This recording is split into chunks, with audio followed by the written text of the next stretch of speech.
What's up, everybody? It is RBL Weekly. We are back, and we are back with the start of the 2025 RBL season, presented exclusively by Neft Vodka. I am so excited for this, not only as a fan of the sport, but as somebody who has to host these episodes and was just out of things to talk about. I'm excited to shut up a little bit this week and just watch some battles and really just get this thing started. And I have two great co-hosts here to ring in the start of the new season. Of course, that is the host and creator of the Roast Battle, Brian Moses. Yeah. And it's been a long off season. It has. Long off season. Good to be back. Very excited. I hit 3 of the America West cities: Denver, Los Angeles, Bay Area. I got to see those battles. Excited to see who submitted and what they submitted, because I saw some battles that probably should have been submitted. And also, I'm excited to Neft Vodka, but Narcan's our thing. Big on Narcan. We're into the fentanyl movement from Canada, Mexico. We support you guys. Bring more fentanyl to the country. We're about Narcan out here. Officially on the record, I would prefer that you try Neft Vodka. It's better in literally every way. And then, when you're done with that, do a little fentanyl and then take some Narcan. Yep. Welcome to America, James Regal. What better way to bring you into the country than with a fentanyl riff? James Regal, the reigning MVP from Roast Battle Barcelona, one of the best battlers in the world, here doing a U.S. tour to start the season. You battled in the Bay Area on March 2nd. You battled in L.A. on March 4th. You're battling at the Mothership in Austin on March 16th. Welcome to the States. What have your impressions been thus far? Thanks. It's super exciting to be. This is very surreal for me, by the way. I've obviously been watching this podcast for years, watching you guys, and to be sat here between you like a lovely, majestic penis between 2 wonderful balls. It's great. And I've had a great time. Like, battling in Sacramento was really fun. Battling in the belly room was amazing. And then the Mothership coming up next week, I'm just very, very excited about that. So yeah, it's been awesome. And in between, judged in San Diego, one of our new WRBL cities. And they hate that. They do hate that. And you sprung that on. They had no idea. And in my defense, I asked all the minor league cities, all the guys who run their cities were on these calls, and I'm like, come up with a cool name for the league. San Diego said they had one. They sent it to you. What? The P League. All right, what's the P League? I think you got to talk to him about it. I forget everything he said. But yeah, it was. He said he talked to you about it, the guy who runs San Diego. So I'm not saying people didn't give me ideas. I'm just saying none of them were like, oh, that's the one. Right. I was waiting for that's the one, and it never came. So then somebody said WRBL, and every city but San Diego was like, yeah, it's pretty funny. We were right at the end of the show as well, and I was like, you're going to tell them what you're calling it? We had a completely successful show, and then you're like, by the way, let's ruin it. And you could see on stage, his face was like, that sucks. What? Why are you calling it that? So I don't know. Maybe we're not calling it that. That was a really fun show. By the end of the season, we'll know. That show was so much fun. That audience was fantastic. I had so much fun judging that whole show. It was wicked. They did a great job. And you're also judging in New Orleans, one of our other sort of minor league cities before you get out of here. So you lined up all the battle shit and successful thus far, I would say. 1-1 in the battles. Although, the loss in LA was, a really, really good battle, highly competitive. Some would say you were robbed. Ooh. Hey, I'm not saying anything. I've heard things. Say it. I've heard people say things. Nah, John Luna is an amazing competitor. Mm-hmm. There was, if it comes up on the podcast in the next couple of weeks, hopefully it will. Like, there was a weird moment in the middle. Like, the rhythm went a bit off. I couldn't quite tell if he was finishing or starting. Yeah. I thought it could have gone either way in normal time. But once it went to overtime, I was like, I don't know if I've got anything that strong. Strategically, I made a mistake, which I've learned from. I stacked a few jokes around like round 2 or 3 because I liked them all and they were all kind of on the same topic. But then I could have used one of them in overtime. Yeah. And in the end, I couldn't decide what to go for. I know you can analyze it next week, but I had basically a rebuttal, which I rewrote in the moment to be a roast, and it didn't work. So congrats to John for winning that one. And it was awesome just to be in the Comedy Store on that stage doing roast battle. It was crazy. I can't believe that even happened. So yeah, I'm excited to see when people do see this battle. A lot of the fans, when they see it, if they ever see this battle, they'll see the episode, so they'll see the battle. But I'm excited to see what happens with our now most controversial battler. in the RBL, John Luna. I don't know that I don't think anybody was robbed. I'm fucking around up here. I think it was a competitive battle. I think in overtime he clearly won. I think that we're trying to create this narrative of John Luna as the ultimate bad guy. I'm not sure I see it. But you're not wrong. People are saying it. Just saying, John's playing checkers and we're all playing shoots and ladders. I mean, it's just different games, and he's playing a better game right now, I think. This is why he keeps winning and winning controversially, maybe, It all comes down to, and we have to have him on the podcast, because it all comes down to that moment you're referencing, and I don't want to spoil it too much because it will be on a future episode, I'm sure. But that pacing issue that you talked about, was it an intentional strategic thing to win the battle, or was it just like, I don't know. We'll find out. I don't know. Why are we starting controversy in week 1? This is a time of positivity. No, this is week 1, baby. Get the storylines ready. Well, I'll tell you what. Let's launch into some battles right now. As you know, we've been working on our new studio space here. One of the advantages to the new studio space is we do not have to pay somebody hourly anymore. If you notice, the last couple of years, we only watched the top 4 battles in the studio, and people are always in the comments asking why. The reason is when you go into the second hour, you got to fork over a lot more money. Here, we don't have to worry about it. We can watch all the battles, so that's what we're going to do. We're going to jump right into it. James does not know the order of the battles. He does not know what was submitted. He is going to be taken completely by surprise here. And what better way to start that surprise than with our number 7 battle this week from Barcelona. We are going to open this week with a championship match. This was a rematch of their tournament finals last year, which you and I were out there for. This is Ben Pablo, the defending champ, putting his belt on the line against Ali Bustle. It's number 7 this week. Here it is. Let's roast! Hello, good evening. So I know a lot of you are looking at the stage going, wow, the actor who plays Shaggy has really cleaned himself up. This is the look you would get if you typed into ChatGPT, young single lesbian. It's a unique look. This is the look of, tell me you're a failed actor and now teach secondary school drama, without telling me you're a failed actor and teach secondary school drama. Otherwise known as the Darren Cullen. There's no rules against this, is there? I can touch you. That's it. Yeah. Nobody's safe, Darren. Ben looks like a Playmobil sex offender.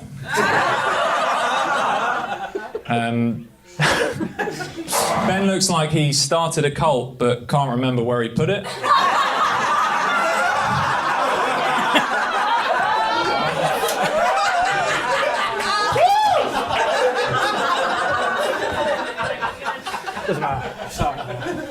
But Ben does not have to take off his shirt for you to know that you could braid his back hair.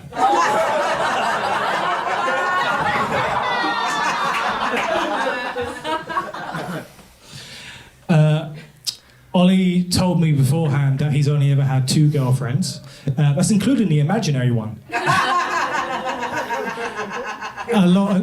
There she is. She's come out tonight, manifested herself with her massive hands he's always wanted to.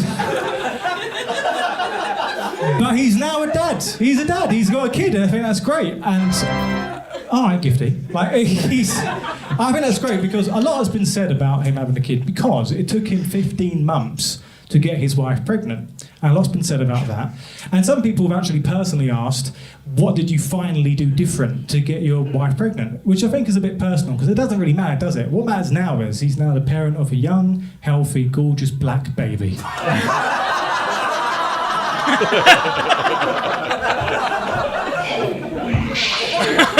I love him with all my heart, you racist.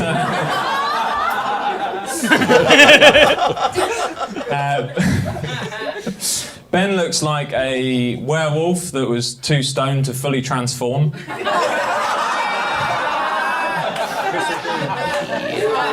Ben has a black girlfriend. He's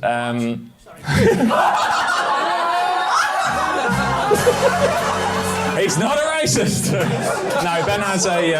He is a racist. Ben has a black girlfriend, but he looks like he was saying the N-word in hip-hop songs long before that. A word that your family invented. You look like you're too weak to drink coffee.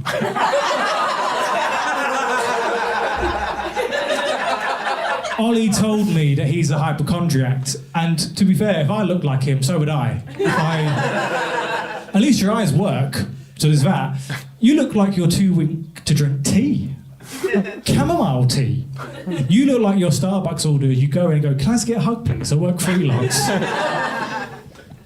Got a loyalty card. Ben has OCD, which stands for obviously crusty dick.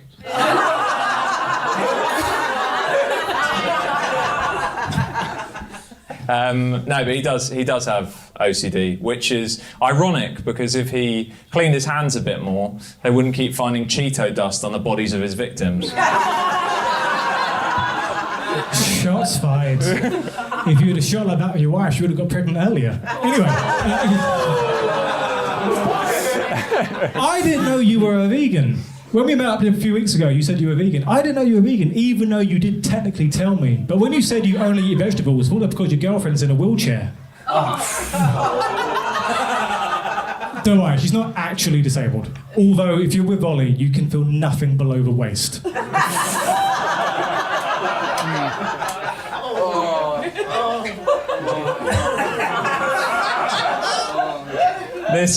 This default factory setting of a man is Ben Pabla. Ben is an ancient Hebrew name which means son of, and Pabla is a Punjabi Sikh name which means a bitch.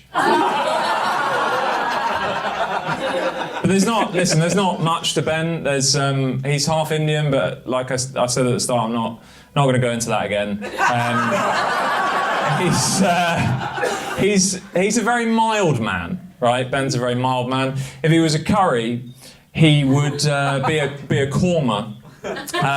If he was an Indian, he'd be a white bloke. I actually really like this guy. Doing a roast is very stressful. Like, so to be able to do this with someone who's a friend is quite lovely. And to be honest, all facades aside, I really do love this bloke. And I won't have any more of you lot laugh at him at his expense. Because just because you sit there in the dark and laugh at him because he looks like a paedophile and his victim at the same time. No, shame on you. He's a lovely bloke, right? He's lovely, and he could have been mine. We were together once. We had a whole thing. We were together. Look how happy we were. Look how fucking happy we were. We were a thing. Look at that. We were fucking happy. And you fucked it all up. You fucked it up when you spunked up that fucking whore just to have a cashew grown-up looking baby. You can't walk out of a family now. You're not strong enough for that. You're not strong enough to walk against a fucking strong tide. You were my thing. Microphone's off. He left. You fucking prick. You absolute bastard. You were mine. You were mine. Now you want my belt? Well, you can take it. Well, as long as you fucking hang yourself with it. And he looks gay. All right, a little flourish at the end. Is anyone else very hard?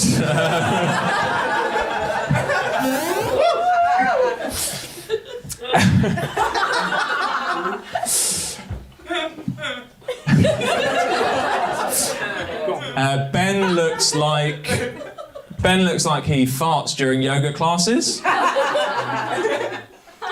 And Ben looks like he suggested incest on day 2 of the pandemic. I'll leave it there. That's it, guys. Get up for the. All right, so the number 7. What better way to start the season than with a battle that has so much to unpack? Let's start with the important facts. Ali Bustle, the new Barcelona champion. Yeah, congrats. Taking the belt from Ben Pabla. I love that we called James in, and the very first thing we're going to make you do is watch Ben's closer there and explain on behalf of your entire scene. Yeah, I was watching that back, and I was like, there's people watching this that are going to hate that, but there's going to be some that love it too. Ben is an interesting guy on our roster. He won the tournament, so he's a worthy champ, although he is also the first one not to ever defend his belt. And And yeah, he'll do, but like he's kind of an alternative comic. He does stand up he brings his own style to it, and I like that, because if everyone was just following the kind of the formulaic roast battle thing, it would be a very boring league. Yeah. There was a lot of physical comedy in there, which felt like it wasn't going anywhere. But then the "and he looks gay" was just like a funny, like he's aware of what he's doing. So I'm saying, guys, don't hate Ben. He's very funny. But I thought Ollie did really well to stick in there, because when that's going on next to you, whether it's landing or not, to stay in the pocket and just keep coming back with his jokes, he did well to kind of not get played by that, I think. Yeah, and his closer suggesting incest on day 2 of the pandemic. Very, very funny. And to clarify, I'm busting your balls a little bit, but sure. I admire the big swings. I don't care if they hit or not. I think like you said, you need people to do that. Without people like John Ajota or, Ben or somebody like that taking these risks, you wouldn't have those moments. And sometimes it doesn't always create a moment. I'm not sure that's going to go down as one of the greatest moments ever, but he went for it, which definitely, counts for something. Moses, what were your takeaways? From that? From the whole thing. Oh, yeah. I'm sorry, just this whole framing just feels like we're a pedophile hunter like YouTube channel or something. I mean, like this white background. A bunch of guys in a hoodie, like, yeah, we got him, y'all. Anyway, Ollie Bustle's been a favorite of mine for a long time. I met him down in Barcelona when he did one of the battles down there. I didn't know Ben was the champ. I remember seeing Ben do stand-up down there. Very confident young man.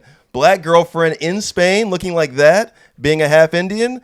The confidence on that guy, and then to rip his shirt open at the end to act like he has like a badass body. But as a comic, it's a 10. As a regular dude, it's probably like a 6 or a 5. But that's just physical and aesthetic stuff. Outside of his joke writing was great. I thought the performance was great. Defending his title, I thought he did well. But Ali clearly was just more consistent with some of the jokes. And then we did have a red card at the end with even though it was a setup to a bigger performance that was happening with Ben in his closer, he did set up with a no joke, which is you look like the pedophile and the person he's I said to Phil, our MC, like we need to send out the list of banned jokes of that one. By the way, I now know you had the best time in Barcelona because you literally put the belt on Ben Pablo at that show. And you're like, I didn't know he was the champion. Because I'm telling you, on camera it looks crazy. He looks like Gaston from like Beauty and the Beast, but in person he looks like Momoa. Like Jason Momoa. I was like, who's this handsome guy? And then over here, I'm like, who's this cartoon character? By the way, we never officially dropped the list of those jokes. Let's start it right now. Ooh. Let's start week 1. We're going to write down pedophile and his victim at the same time. Good. So overall, and I did want to shout out Ben's joke about what did you do differently to get your wife pregnant. It doesn't matter. All that matters is he's the proud parent of a beautiful black baby. Oh, yes. That one was outstanding. That might have been my favorite joke of the battle, but Ali, I think, was more consistent the whole way through. Overall, interesting start to the season. How do you feel about picking up a point? Really, really happy that we're off on the board. We're off on the board. We're on the board. Whatever. It's been a long trip. Really, really glad to be on the board. I think we can do big things this season. Last season we improved massively on the season before. This new wildcard spot, we're definitely gunning for that. Like beating Scotland to the top is always going to be tough. They have a bigger pool. You guys seem to love Scotland so much, but not bitter. But yeah, it's what better start than to be on the podcast week 1. I'm glad you're here, James, because I'm glad I can say this to your face. I hope you guys don't make the wild card so we can do the championship in Barcelona. Ooh. That's what I'm hoping for. But, I mean, obviously I want you guys, you personally just for feel goods, I want you to win. But, yeah, personal reasons, I want to go to Barcelona again. I mean, you're welcome anytime, mate. You don't have to do this. Like, there's other reasons to come. Fine. Shout out Darren Cullen, by the way. Do I get a point for just him being shouted out? Sure. Yeah. You need all the points you can get. Ouch. By the way, I love how you're like, I can't wait to go back to Barcelona. It was like 2 weeks ago. You're like, I can't draft Esther because your whole country is racist against black people. You saw what just happened. They've got these guys that look like Ali Bustle impregnating black women. Wait, no, that was a black. You're right. We shouldn't let black people go to Spain. All right, let's keep it moving right now and get to the number 6 battle. of the week. Now, this is interesting because every week it seems like, and we expanded the ranking committee, there is one battle that I am the high man on. I think it's outstanding. I'm like, oh, this is top 2 or 3 for sure. And then the other ballots start coming in, and I'm like, oh, I guess I was wrong. That is this battle for this week. I was unanimously outvoted by people who agree. It ended up in the 6 kind of range, and that's where it comes in. It is the rebranded Australian team. Last year, the previous 2 years, they were Roast Battle Australia. This year, they have rebranded under new management as Roast Battle Sydney, and they are making their debut in week 1 this season with the number 6 battle. This is going to be Elliot McLaren going up against Chris Knight. Here it is.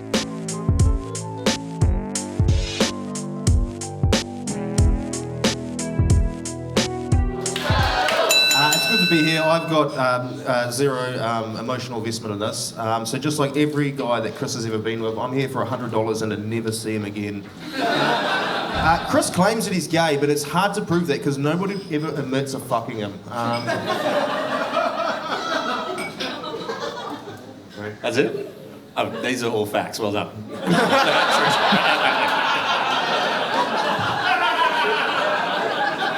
True. Check. Thank you, Elliot. It was nice of Madame Tussauds to let this melting wax figure of Bruce Willis out for the night. Elliot's a brilliant comic. He talks about some very serious and highly personal stuff in his comedy. He'll talk about how he's a proud Maori, how he's a recovering drug addict, an alcoholic, a gang member, a flaming homosexual. He's HIV positive. His show's not a joke. His shows are deeply personal. He's sort of like the gay Hannah Gadsby, you know. Instead of Nat, his show's called Faggot. That's what it's. You know, this is weird because this sort of feels like a before and after of an Ozempic ad.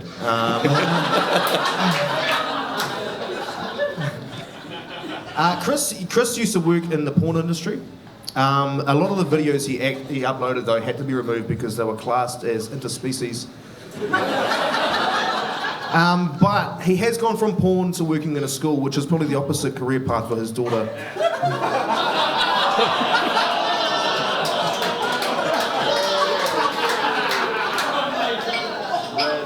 The New Zealand guy's gonna do an interspecies fucking joke?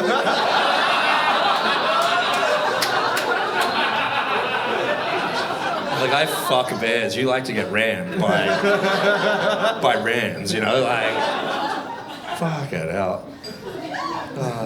Elliot. What am I gonna... Oh. Elliot, you are such a methy bitch. Sorry. I'm not lisping when I say he's a methy bitch. He's a drug addict. He's a methy bitch. I'm not lisping on that one. Elliot likes his drugs just like he likes his men. White and uncut. No, he's you're in recovery now. Now when he wants to feel the sensation of a thin, narrow prick shooting up inside of him, he has to pick up a twink on Grindr. Yeah, I'll be honest, I did use certain drugs, but I've stopped. Chris still has to put insulin in his body every day, and I think it's a real shame.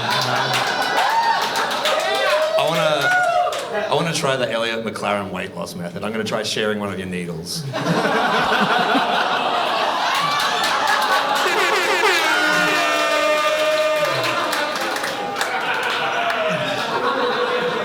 I've lost track. What are we up to? Well, the thing is, Chris is so grossly overweight at this point in his life, he's got to be the only gay man a doctor would recommend getting HIV to.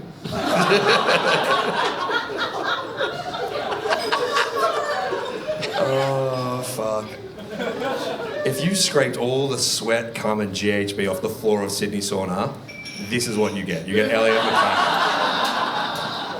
He's half white, half Maori. He's 100% gay. You really put the colon in colonisation, you know? When you go down to the shop and you're like, oh, can I get an order of fosh and arseless chops? Is that what you say?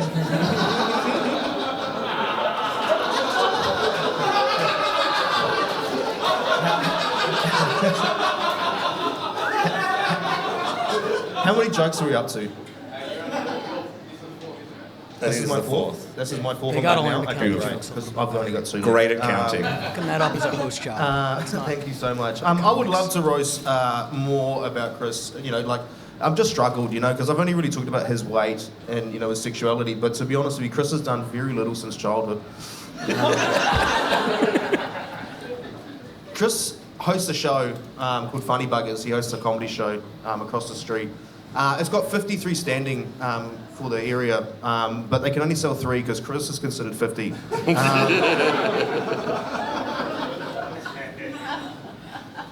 Yeah. I may be big, but you will be selling the big issue tomorrow,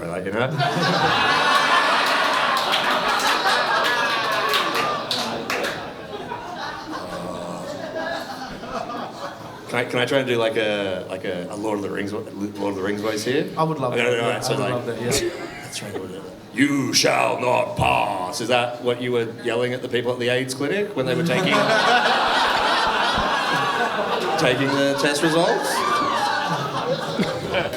Elliot is so fucking dumb. Bilbo Baggins over here struggles to spell. There's a few things you can spell. You can spell PCP, AVO, and HIV. No. And even you struggle with them. The only one you're really positive on is HIV, isn't it? You've got one, Chris. I think it's KFC.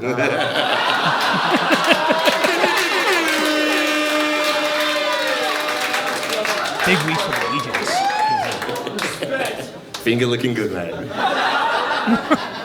you know what's so funny? I just find it so ironic that the guy with AIDS on the stage has more muscle density than Chris Knight. That's a real hard look at his health. Chris is big, but his husband is even bigger than he is. Him and his husband are so big, in fact, that they tried to have an IVF daughter and she come out premature. Okay, so that means that she also uses a machine to breathe at night as well.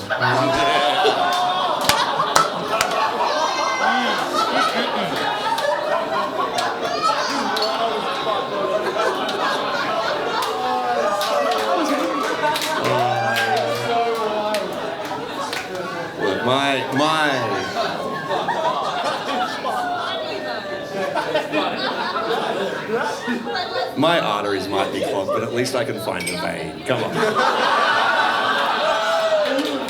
Is that why you Kiwis like jams? You can find one between your toes.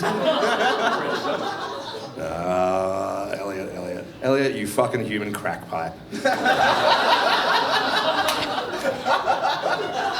Elliot doesn't like to say that he's particularly camp. He doesn't think he's very camp, but I think that's wrong. I've seen so much footage of the refugees in Ethiopia ravaged by AIDS living in makeshift camps, and that is what I would call incredibly camp. Oh, Chris. Ended on a strong one, didn't I? I'm really good about that. I don't even have a rebuttal for that. I think we're done? We're done.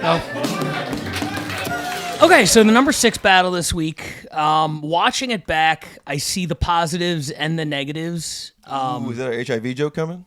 No, I think we had enough of those. That was that topic was done to death a little bit in that one. But I think that what really stuck out for me, what I loved about it, was there were a couple of standout jokes that I have not heard before, and I think that closer, especially from Elliot, as somebody who went through a miscarriage and has an IVF baby, I feel like I've heard every joke on those topics. So when somebody comes out with a fresh one with the CPAP machine to sleep at night, I was blown away by that. The reversal of the porn in school and everything.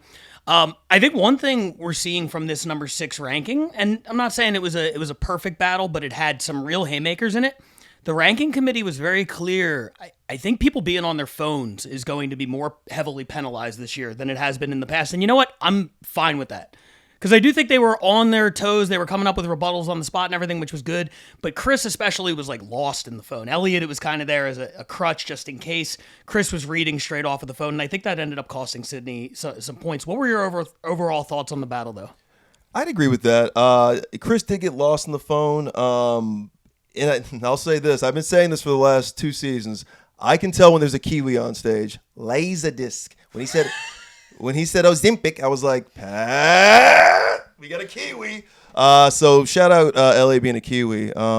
We probably had a few. Rose Matafeo was a Kiwi.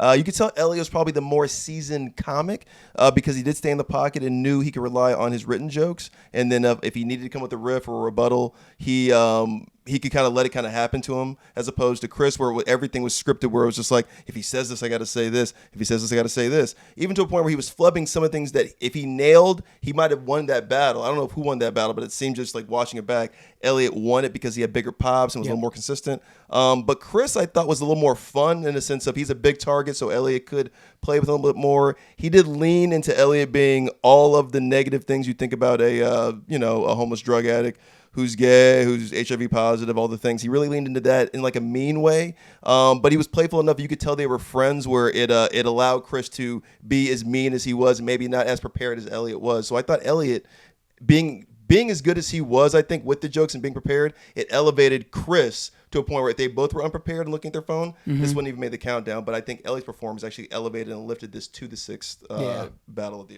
countdown. And good chemistry too. Clearly good friends, which I appreciated in the battle. What'd you think? It was great. I'm not familiar with either of these guys, but I'm really excited to see more of them. I think that they're both great targets. Elliot in particular, I mean, gay, drug addict, has AIDS. I mean, it's just like a writer's dream to be put up against all that. I did enjoy how in this video, because of the lighting on the stage, Elliot looks like he's going to look in like 6 years when he's haunting Chris. He looked like Patrick Swayze in Ghost kind of vibes. Like Elliot has HIV, but Chris is full blown.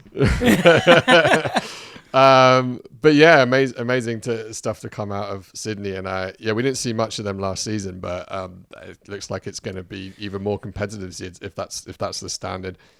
I definitely think so. And when they sent it in, that was the note where it's like, we have to figure out, we got to give them standing cues, because obviously Elliott's a little bit too far off screen. That's why they said ahead of time, they're like, one of the battlers is blue for the entirety of the battle because he's kind of like standing a little too far to the right.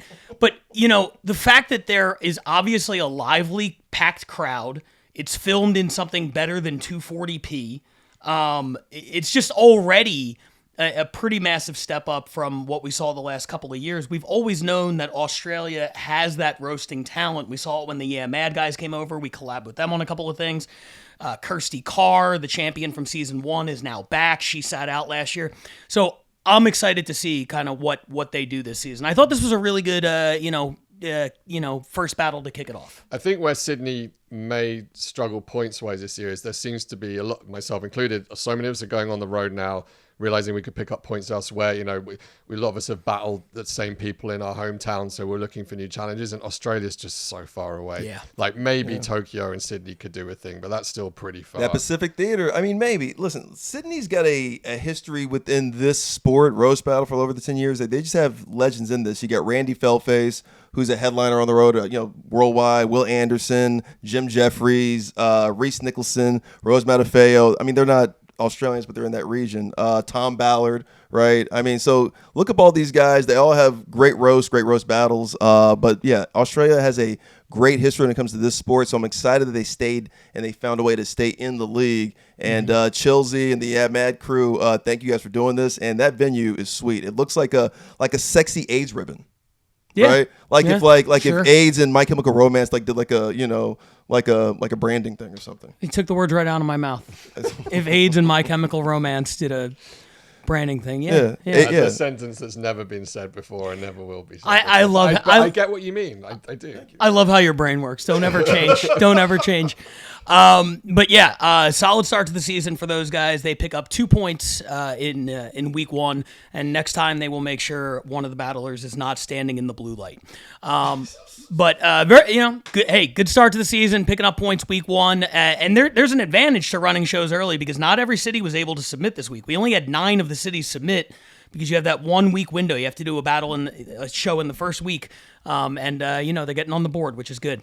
Yeah, guys, don't shoot it in the moonlight filter anymore. We don't want to see the Moonlight reboot of.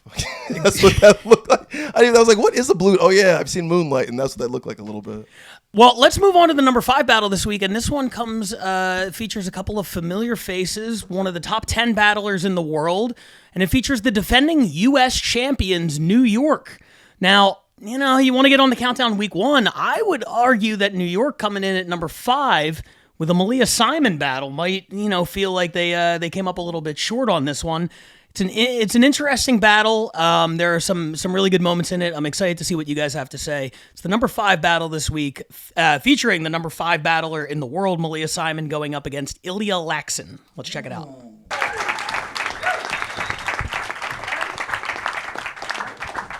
I love Rob's intro. There's only one battle tonight, but before that one battle, there's 3 battles.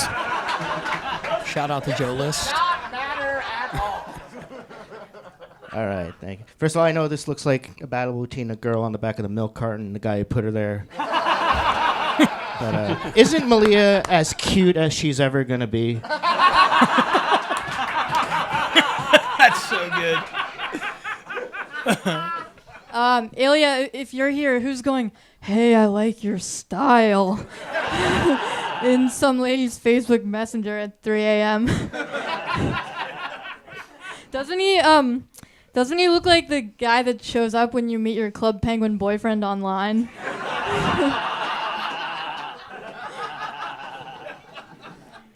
Obviously, we all remember Malia from that one time at band camp when she shoved a flute up her pussy. I'm kidding. Obviously, she would never shove a flute up her pussy because flutes don't book shows. Oh. Whoa. Yeah, was your stuff so groundbreaking too?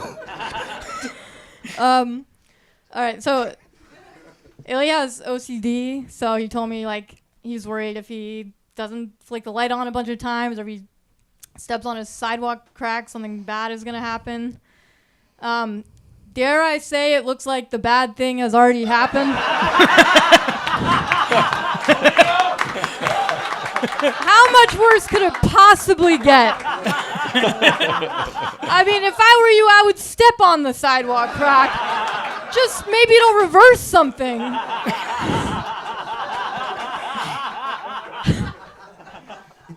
That was fun. We all enjoyed that. Thank you, Flimsy Lohan. Malia, you look like you solve mysteries with your cat. Guys, I was banking on that one. All right, I'm glad this is going to be over soon. I know Ilya has to get back to breathing heavily beside someone at the Precious Gems exhibit. That one's a geode. Who doesn't know what a geode looks like? They're cut open from the outside. That's how you see them. Malia, you leprechaun. Sorry. I got up. What was I going to say? Oh, Malia, you look like you got kicked out of a cult because you were like too into it. Ilya looks like the guy you see at Dunkin' Donuts alone at the airport. That gives you like a really sad feeling inside. You know, where you're just like, fuck. Like, I feel like I should do something, but I don't want to get close. He looks like that guy. I didn't realize every joke was going to be a fucking play. Shouldn't you be home right now writing a suicide note in macaroni? You look like you got a Girl Scout badge for cutting yourself. All right, this one's true. Ilya has a wife. Oh, wait, no, sorry. Ilya has old wives' tales about him. Isn't he, like, fairy tale fat? Like, you look like you got fat off roast goose and porridge or something.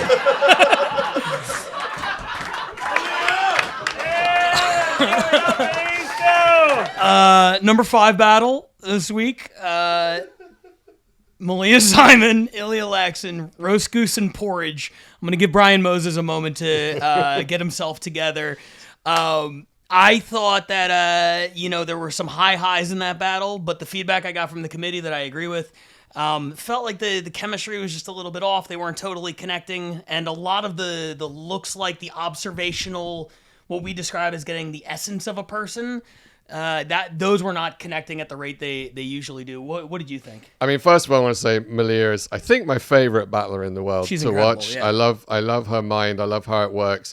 But weird things when I was watching that, I guess maybe I have really high expectations every time she's on now. But I was like, these sound like Malia Simon jokes, but they're not hitting like Malia Simon jokes. Yeah. Apart from one or two.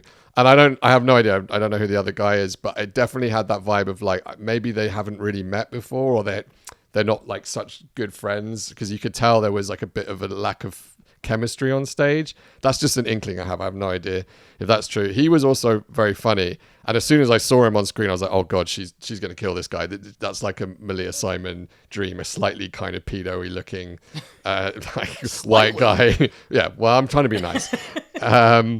But look, it was good. I enjoyed it. There was some good laughs, but maybe my expectations now whenever I see Malia is like I'm expecting the absolute best. Yeah. And it didn't quite give that to me, but still really good.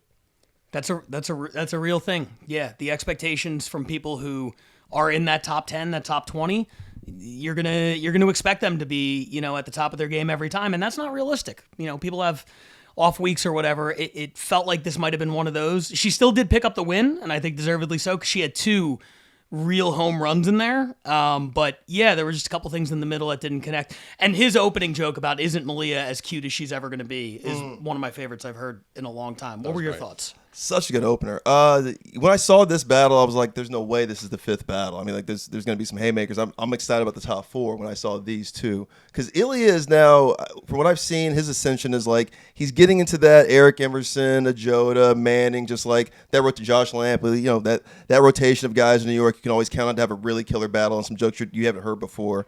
But I did feel like they kind of phoned this one in a little bit, man. Because they're so good, and maybe we do have such strong expectations for both of them.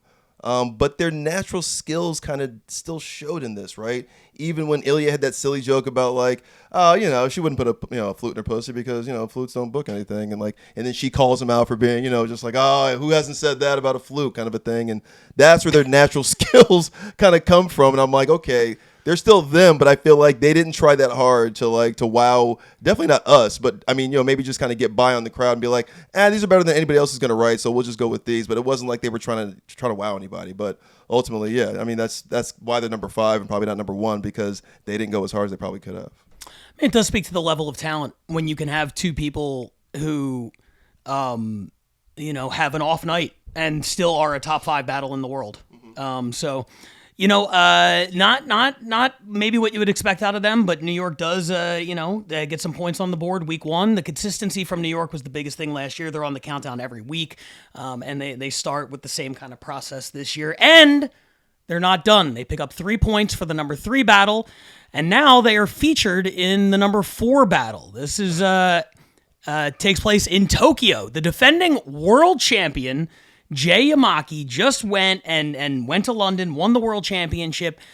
He goes back to Tokyo, where he has already battled pretty much everybody. That's the thing with like a 20-man roster. It's like you run out of potential opponents very quickly. So they had a couple of out-of-towners, in Tokyo, and they put him up against one of them, a young man by the name of Brooks Towell, who battled in L.A., battled Lou Varum out here back in the day. This is on paper a mismatch. The reigning world champion against a guy who was 0-3 in RBL competition coming into this season, representing New York. Could Brooks pull off the impossible and upset the champ in Tokyo and take home the victory? No. Let's find out why. It's the number 4 battle this week. Here it is. Okay, so this is Brooks, a.k.a. the Builder Jew. It's like a stuffed toy if it was stuffed through a sheet with a hole in it. Like, stuffed toy like a Pokemon if Gotta Catch 'Em All referred to Hamas.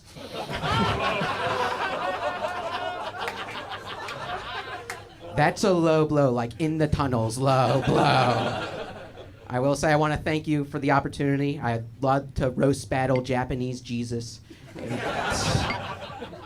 Look, I'm just saying, look, sorry about getting you killed. It was just very weird when you turned the water into date sake. It was weird. Sorry to make you drink it. It was the night was going that way. It is kind of weird, right? Because I do feel at any moment you're just going to alert the Romans to my presence, and we all know how that ended, which is also how big a stapler appears to Brooks. I came for stationery, by the way, so... One of you may be my Judas. So, as a translator, Jay was actually caught jerking off to the hentai he translated. I know. I know. That earned him the office nickname Weird Al Wankovic. Applause break for Weird Al Wankovic. How did you... So there's so many angles to cover with Brooks, right? That I had to create a short list, or as Brooks would call it, a perfectly normal list. He's Jewish, he's short, he's kind of tubby. He looks like his first kiss was with an inhaler. And his name as well, Brooks. Brooks means several small streams.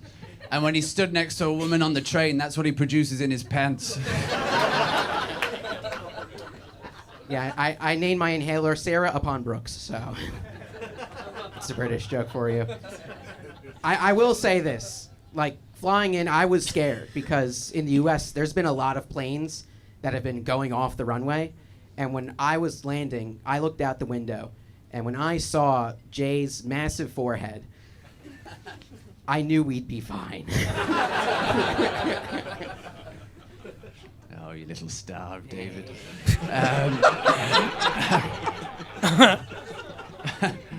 Thank you, Adam Sandler in Little Icky.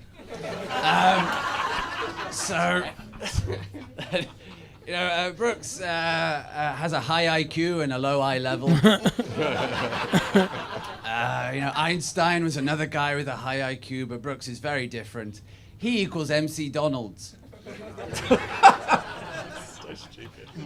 Great joke. Best jokes. Great impression. No one's ever heard it before.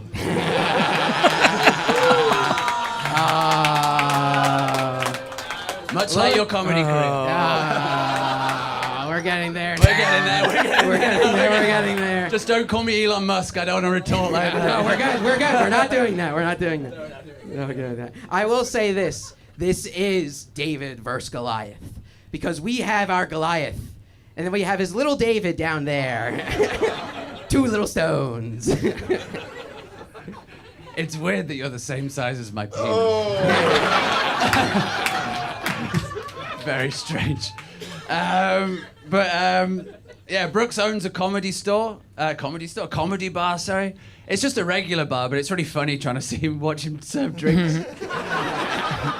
He's like a little bear that's like spotted a beehive in a tree. Winnie the Jew. But I'm sorry, I know, I made a lot of short jokes, and I shouldn't really, there's nothing wrong with being small. I mean, imagine if all the Jews were that small, that more would have fit on Schindler's List. And in the cellars.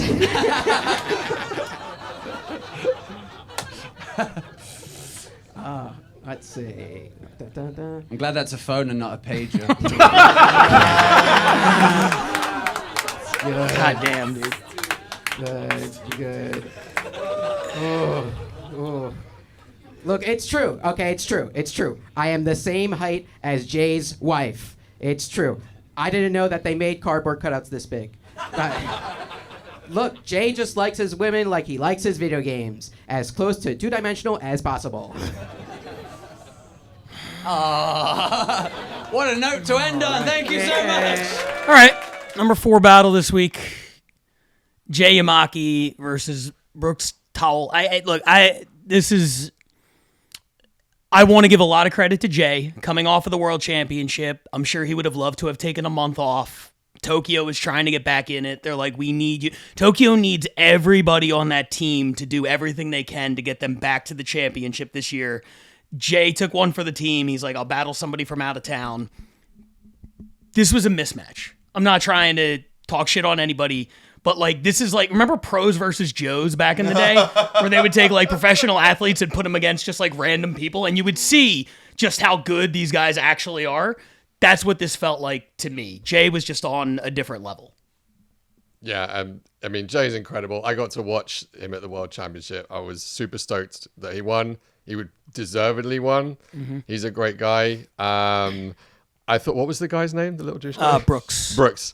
Brooks did all right. He had a few good ones. The thing is with Jay is not only is he a really good writer, but like he has this ability to sort of suck in his opponent's energy and then use that energy to throw. It's like judo or something. I'm going to the sort of Japanese stuff here, but it's like because I'm battling Paige next week, and I've been studying a lot of her battles, and the one against Jay is just between them. Like, but she sends him. You think she's got him, and he just sucks it in and just throws it back out at her. And he's just so good at that. He is the best in the world, I think, at doing that. Was it one-sided? Yeah, but it was still funny. So it was fun. I mean, and Brooks had some. I just think for me personally, because like I said, I was a little bit higher on Sydney. I had Sydney ranked ahead of that one. And I think the fact that Sydney was like a little bit more competitive, a little bit closer to me, kind of like put that one over. And I'm comparing those two because they're in the same division. I just thought this was more of like a Jay Yamaki exhibition than anything. And, Brooks kind of held his own, but it's obvious that Jay is one of the best in the world. Yeah, like a Mike Tyson, Buster Douglas, but like Mike Tyson wins in Tokyo, right? I would say if Tyson was on his A game that night versus Buster, you would have saw that same thing. Brooks had some good hits in there, honestly. I mean, you could tell he is a battler, and he's done it before. He didn't seem like a deer in headlights. He knew who he was up against, though, and he respected his opponent. You could definitely tell that. Jay respected his opponent as well. I think what gets this here is the same thing I said about Elliot and Chris and Sydney is Elliot kind of elevated Chris's game and helped kind of get that to where it was. But that was definitely the Jay Yamaki show, and you saw a bunch of just moves that are like special Jay Yamaki moves. I mean, even the things that Brooks was saying, he turned into now jokes that he was using against him. Not so much rebuttals, but just like full-on just jokes against you. Like, I didn't know you being the same size as my penis is very weird. You're just like, Jay, anything you're saying is a joke. The phone pager thing at the end. It's like, so I think that's what gets them here is Jay just had so many jokes. Even though this wasn't his best performance, I think he's playing down to his competition, but also raised his competition's level of game up. Yeah, I agree with that. And, it makes sense coming off of the World Championship that he wouldn't be on his A game. That feels like a trap week in the NFL, where you're playing against somebody, you're like, oh, we got them on the schedule, but you're looking past them. He didn't look past them. He put in the effort. I love the creativity of his pre-written rebuttals, too. He knew he was going to do a Jesus thing, and for him to work out the long, Jesus' arms, and then that's the size of a stapler to Brooks is like such an out of left field creative way to approach that rebuttal. Like when you're battling a Jewish guy, right? Like, and he's going to make a Jesus thing. Like there are so many easier rebuttals right there, ready to go. And you're like, no, let me think outside the box and do something really creative. So I respect that. I think he's one of the best. I think it's very interesting. Was that the fourth battle we've watched now? Yes. And I'm not on the ranking committee, but I feel like all of those 4 battles could have been in any of those positions. That was the number one piece of feedback I got from people who are new to this. The number one thing I got was, this is way tougher than I thought. And you got to keep in mind, we also watch those back to back. On a normal week, you'll get 15 battles, and I put them in a random order, and then some people choose them in another order to watch them in. Imagine comparing that battle to Sydney with 13 other battles between it.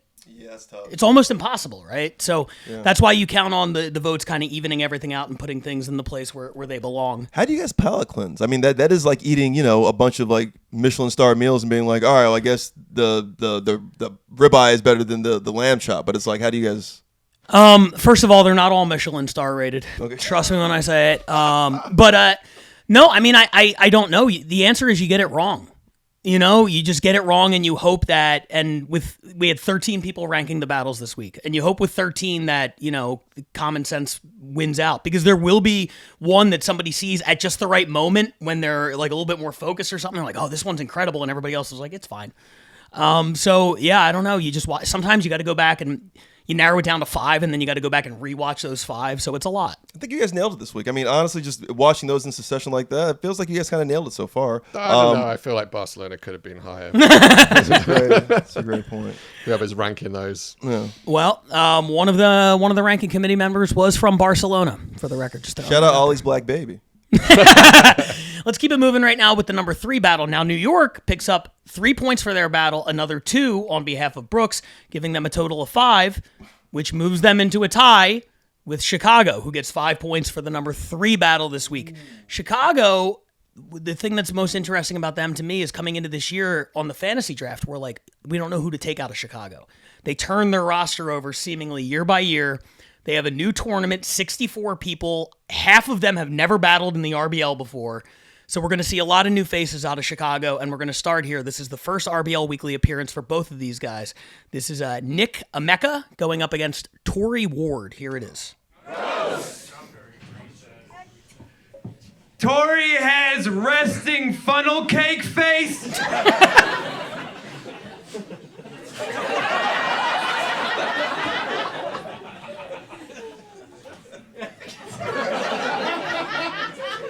Good one, the hills have E-I-E-I-O's. Keep it going for Nick for solving the mystery of what happens when you pee on an electric fence. It's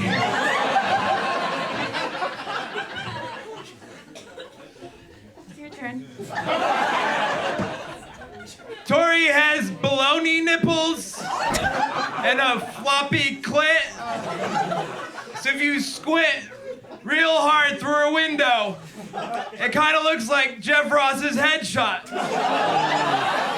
Shout out Roastmaster. He was there judging these. Man, I knew this was gonna be a fun roast. You're dressed like you like livestock. Yes, Nick surprisingly has a girlfriend. Yeah, I don't know what her name is. I'm guessing Betsy.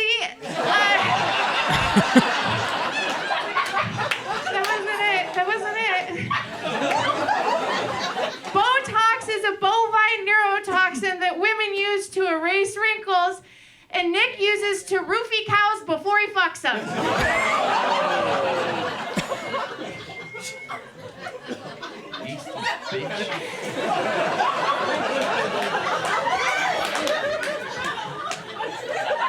It's been cold this winter in Chicago.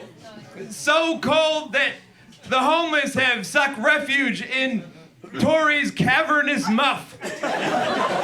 Yeah, it's a shame that the city deemed it uninhabitable. So, last year, she took in so many homeless immigrants. That's it.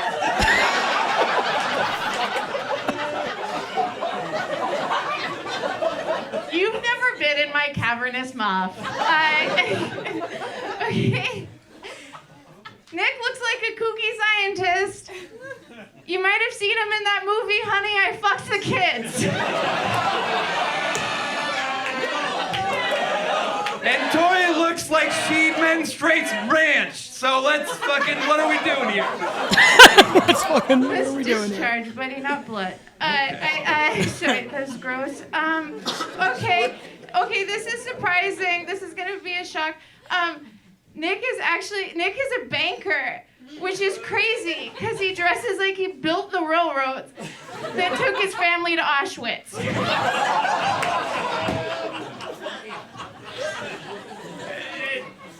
Trust in the government's been at an all-time low. I probably shouldn't be saying this, but my family's actually been taking out gold bars and storing them in Tori's folds. Last joke. Okay, this is true. Nick's parents are here. They're in the crowd. To be fair, they have to. They are his caregivers. Nick had to stop masturbating because every time he'd jizz, he'd rub it on his hands, wait for it to dry, and then try to peel it off. Disgusting. That's the battle. Give it up for him, everybody.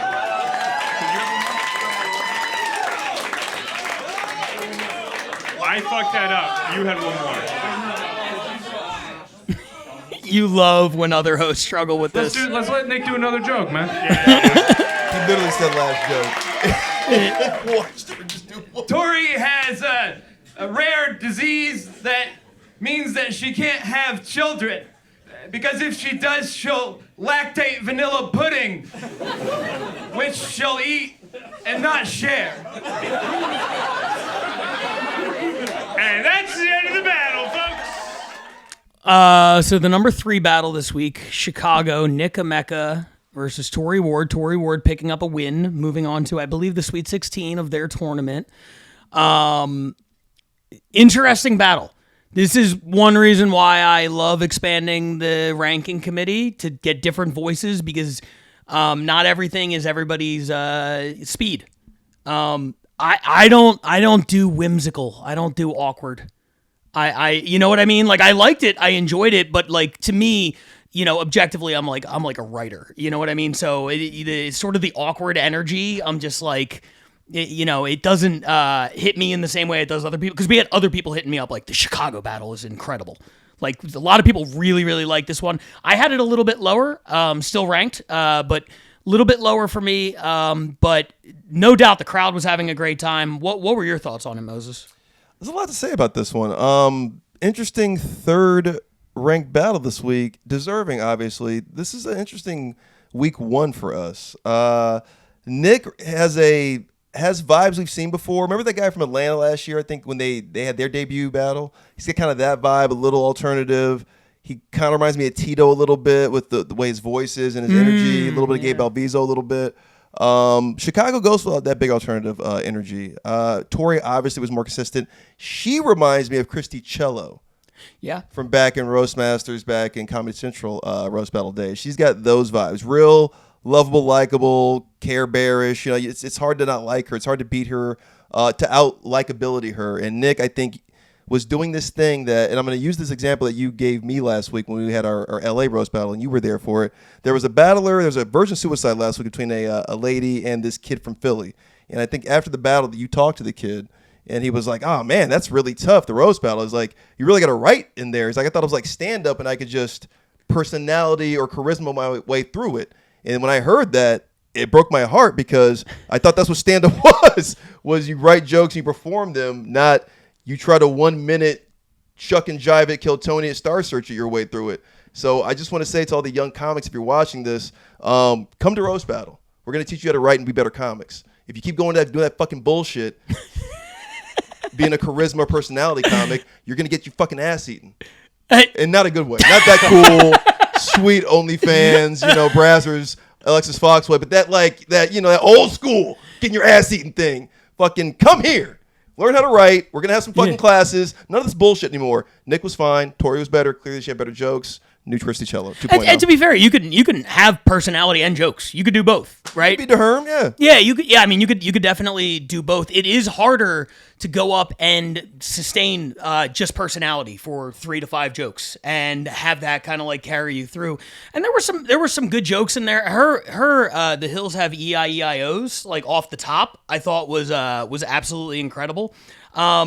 There's also, he appeared to have like a lot of nervous energy, but I don't know how much of that is a character and how much of that is him. I've never met him. So like the whole thing that he's doing where like his hand is like shaking and everything, I'm like, I bet it kills. I bet it fucking kills in stand-up. Honestly, that I can see something like that just like ripping in stand-up. People just, oh my God, he's so awkward. That whole thing. But it might also be him. That's why I feel like kind of an asshole to sit here and be like, he's putting on this fucking bullshit. Like, I've seen Joe Mackey acts just like that. I still think it's weird. He's a hell of a stand-up. I'm just saying, like, yeah, some guys do that, but it's also like, fucking dial it in. That's all I'm saying. Menstrace Ranch was funny, but outside of that, it's like, all right, man, fucking get some jokes or get the fuck off the stage. Wow. All right. That's harsh. James. I'd just like to congratulate Ketamine for the win in that battle. I just listening to what you were saying before about joke writing and personality. I just want to shout out Flo. Back in Barcelona. Yeah. Actually, I guess no one would know who that is because it never made the podcast. And he never will. A guy who just came on our stage and basically said no jokes and just, made a mockery of the entire thing. I really liked that battle. What I thought was interesting is normally you get a couple of characters like that against someone else who's more of like a straight person, like more of a foil. Mm-hmm. Seeing them both on stage together was a lot of fun. Like, was every joke perfect? No.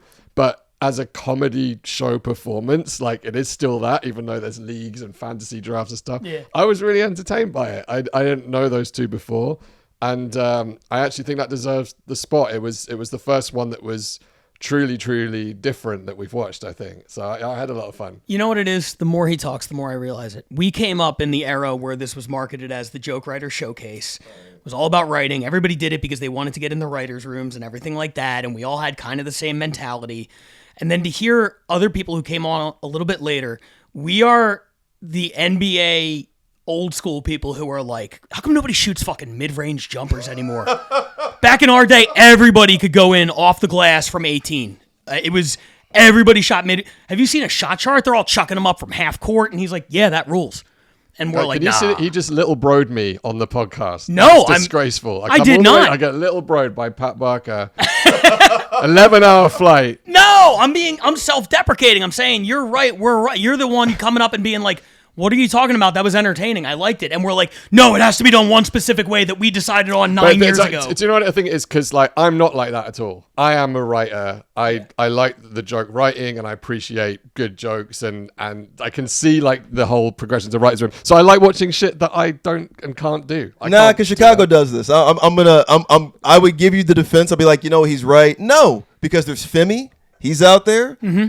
That the African battler who's out in Chicago does that same kind of shtick, real awkward, but still nails it with some of the jokes. And Fujiko.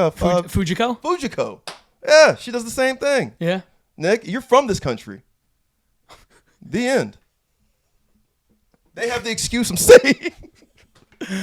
There you have it. You're from this country. Write better jokes, I guess. That's what we're going Nick's with. a very funny stand-up, by the way. You should see him. Have you seen his stand-up? I think I've seen it once or twice in Chicago. He's really good. I mean, honestly, he kills. And I don't want this to be negative. I shout out to both of them. They had a great battle. The crowd loved it. Tori had some really funny stuff. Nick was enjoyable. I preferred Tori in that battle. I'm happy she's moving on to the top 16. And listen, this tournament was what launched Fujiko last year, and she was arguably behind Max Sorich, the number one battler in Chicago last season. So they're trying to figure out who's going to fill that role this year. It could end up being Tori. Can I just say I really enjoyed Cavernous Muff? Oh, yeah, dude. Cavernous Muff. And to hear it repeated, that was my favorite. Great choice of words. Yeah. That's also why I'm like, he did 3 jokes about her fucking genitals. So, yeah, you can fucking write some better jokes, Nick, instead about her genitals. All right. Well, if she didn't want those jokes, she shouldn't have such fucked up looking fine. genitals. Don't come on stage with your cavernous muff and expect. All right, let's move on. Gonna get to the top 2 battles this weekend. I will say this: the ranking committee was like kind of split on a lot of these. Those first 5 battles we saw were all over the place. These next 2 were pretty much the consensus top 2. There were a couple ballots where they fell out of it, but almost everybody had these guys in either order, 1 and 2. And we are going to go to an event that you attended, to a battle that you judged. Right after you battled, they made you go and then judge the next battle. This is Paige Wesley, the newest addition to the Bay Area roster, making her Bay Area home team debut against Josh Means. Here it is. Josh loves basketball because he can relate to being orange with dimpled skin.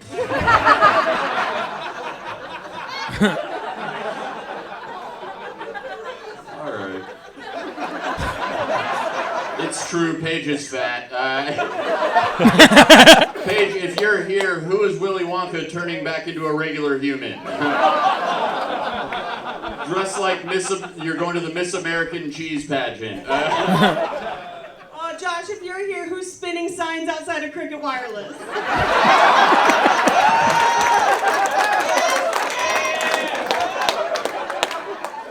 Mentioned Josh likes basketball and he can actually shoot threes. Yeah, sinking a 3 is also what his wife calls being married to Josh. Go fuck yourself, sir. You gotta have a punchline to it, dude. You can't just be like, he's ugly. At least make it creative. Go ahead. Paige looks like she brings her drive-through receipts to her tax returns. She did recently get on Netflix, though, as the van Gabby Petito was living in. I crushed her to death. Josh looks like he rollerblades to custody hearings.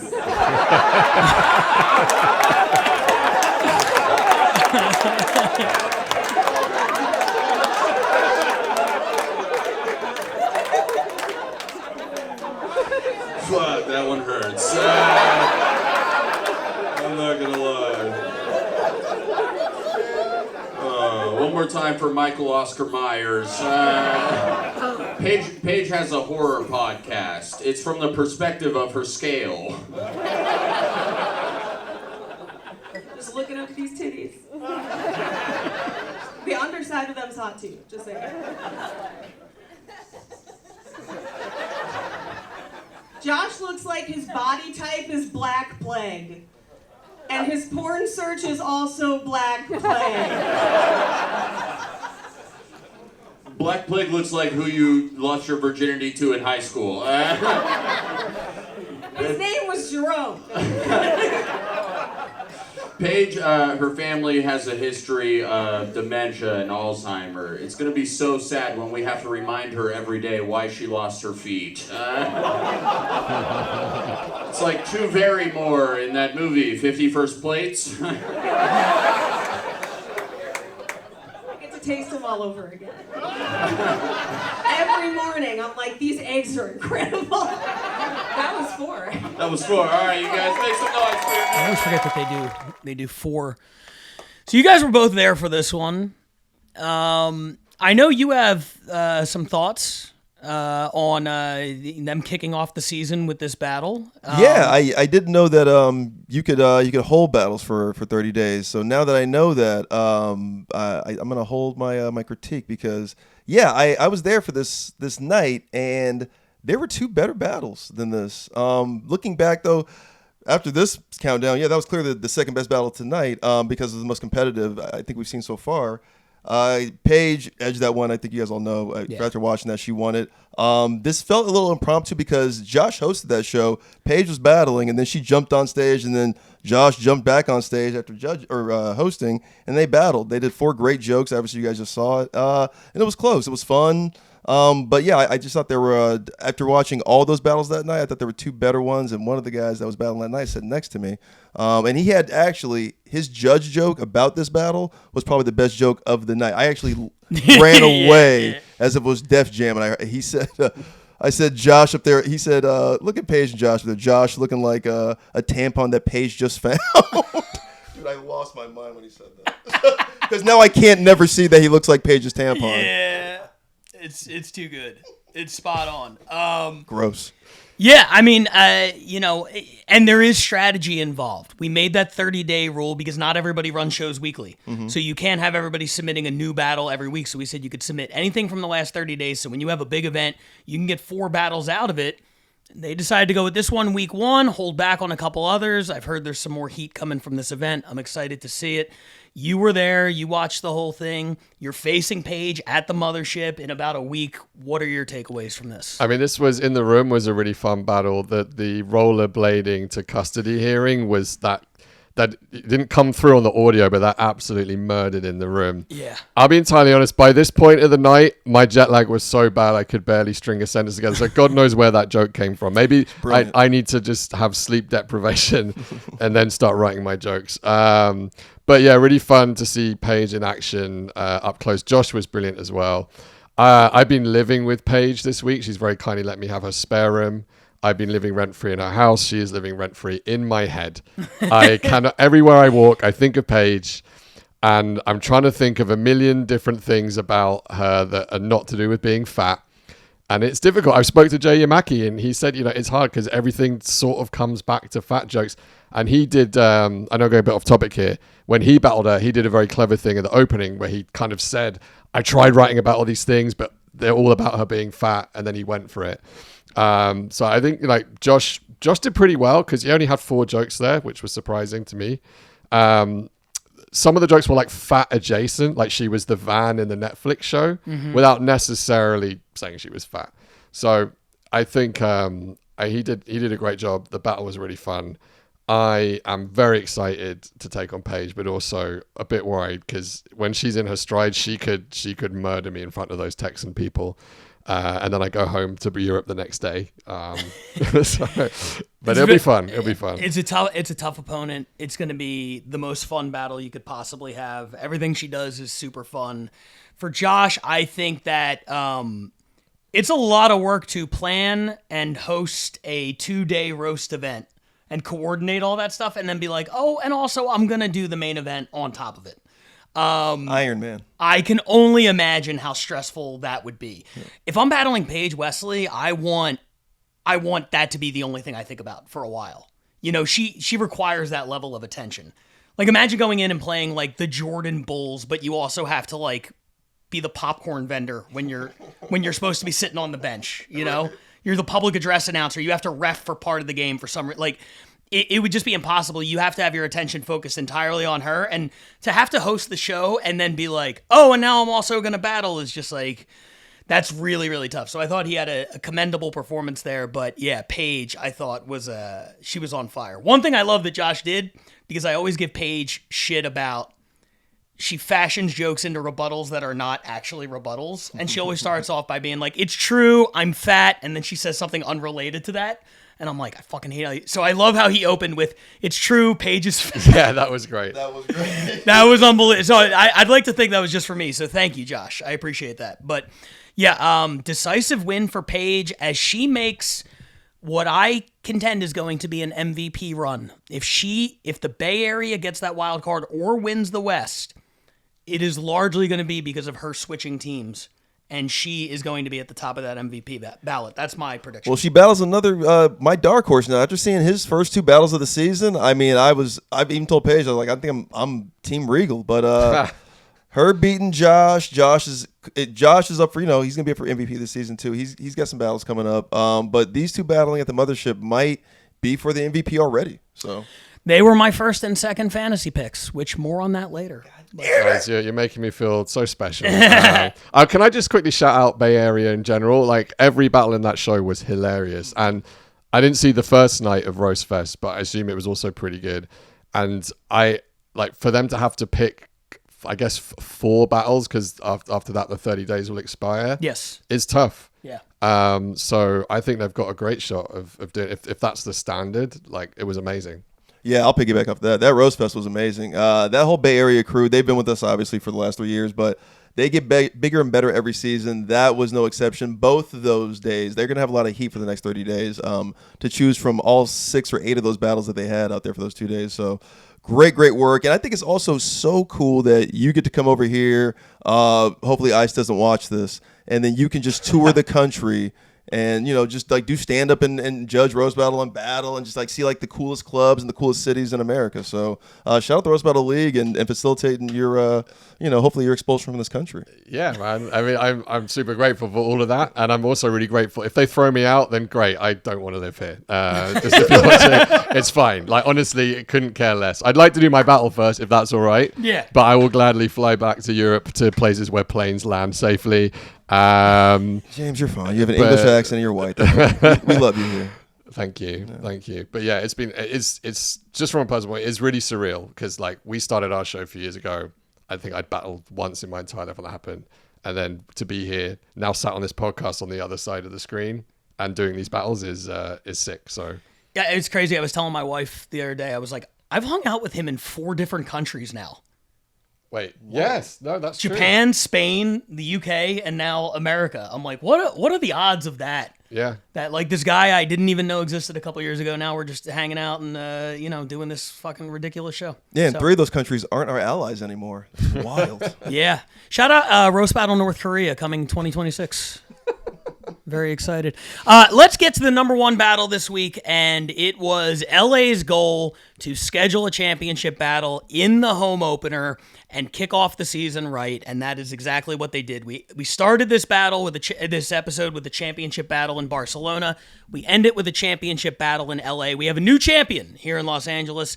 It is Tom Goss. Of course, Tom and Nate Welch had an incredible race for the MVP last season. Nate won the LA MVP. He got to go to the World Championship. Tom has been sitting back and waiting for his moment, and his moment came this past Tuesday. It's a 3-round battle. It's old school, but it is edited down to just the jokes, so we're about to get hit with a lot of jokes in a short period of time.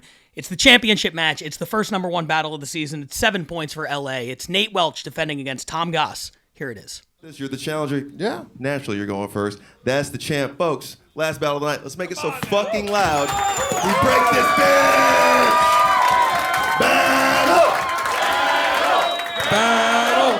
Battle! Battle! Championship! Last round! As you can all tell, Nate's Cajun. He's Cajun immigrants. He's Cajun children. Well, and he talks like a fucking Make some noise for my opponent, Fatatui. Luka just got traded to the Lakers. I heard he was out of shape, but damn. You look like Luka if he fucked the basketball. It was only good at Dunkin' Donuts. Nate loves WWE, which makes sense because he talks like he has smackdowns. And you sound like a sentient meatball. Tom's a vampire's worst nightmare because he ain't got no neck to bite. He smells like garlic, and he always carries a steak in his pocket. That's funny. Nate just hates my neck because there's nowhere for him to kneel on it.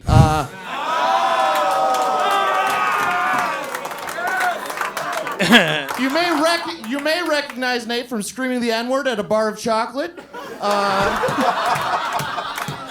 Nate looks like he'd call long division Jew magic.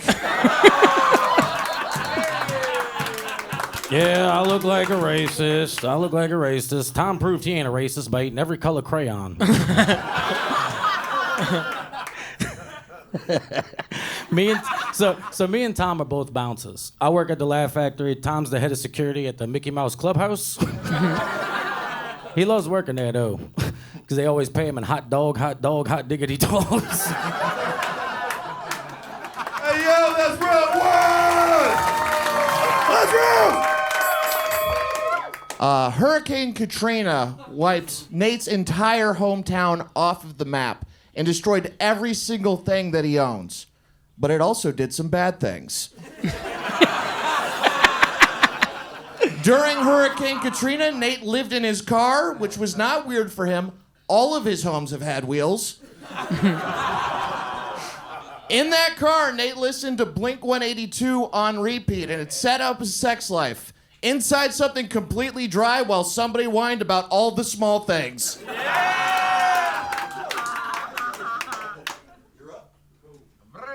So Tom's from Orange County, which makes sense because he's shaped like an orange and still has to use his fingers and his toes to county. Tom looked like he still gets confused when people play peekaboo.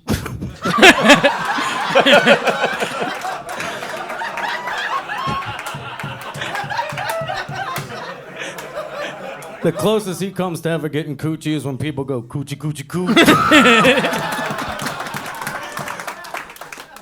Tom reminds me of the Uncrustable Hulk.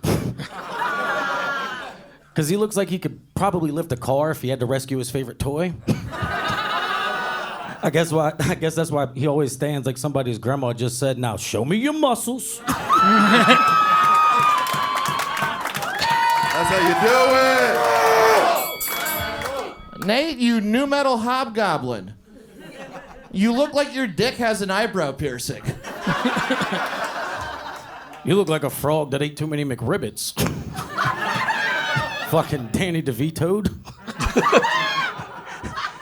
Tom loves going to music festivals because the hippies always lick his back to get high.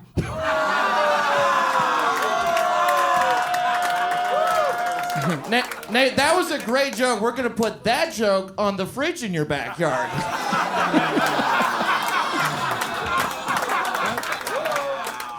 Nate is the head of security at the Laugh Factory, which he told me is the place where Kramer made all those good points. That's so good. I don't know who that is. I never heard of him. I don't know who that is. You look like a meteor that's about to eradicate all the dino nuggies. Tom's schizophrenic. He told me he's schizophrenic. I said, well, yeah, obviously. He looks like he's been eaten for 8 personalities. Nate seems like the kind of guy who spends a lot of time in Chinese finger traps. Or as Nate calls them, ching chong trick me sticks.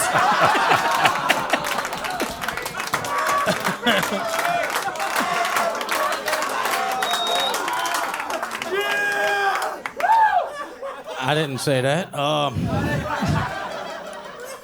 So Tom was in special ed and tried to kill himself 4 times, but he's still here. I mean, he must have won't go down syndrome. Tom finger paints all of his suicide notes. The last one just said, "I go bye-bye."